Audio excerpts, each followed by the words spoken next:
はい、オインファクトリー山津です。よろしくお願いします。今回、ご紹介するのが、JB74 ジムニーシエラと、JB64 ジムニーっていう2台がちょっとたまたま、作業が、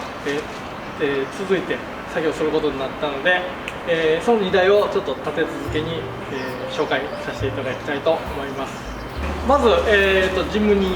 シエラ JB74 ジムニーシエラの方の、オーディオ、フロント 2way システムの、ご紹介です。フロントの、スピーカーの、2way のスピーカーの紹介なんですけども、フロントスピーカーが、ステックっていうメーカーの、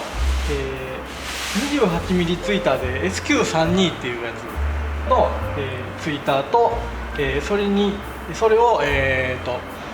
ST650C っていう、2way スピーカーの、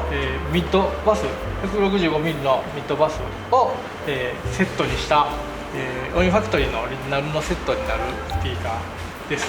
ツイーターの方なんですけども、ツイーターの方は A ピラーに、シンプルに、インストールしてあって、生地が、ベージュの、バックスキン調の生地を巻いてます。ミッドバスの方の、アウターバッフルの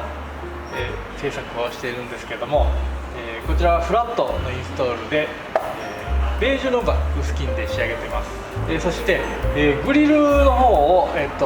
オインファクトリーオリジナルということで製作しているんですけども、こちらの方に、グリル、PVC で製作したグリルに、ガンメタの塗装を施しています。